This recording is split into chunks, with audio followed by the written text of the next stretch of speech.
На аукцион уходит XGT-шный пылесос 004 на 15 литров с длинным одним шлангом, с тонким для шлифования 4-метровым другим, с брелочком вот этим вот в комплекте, но без аккумуляторов. Два режима: ручной, не ручной, автоматический. Два аккумулятора, но работает с одного, работает с ними по очереди, с одного, потом с другого.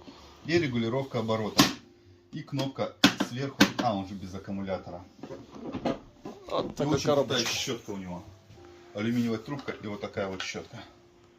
Погнали!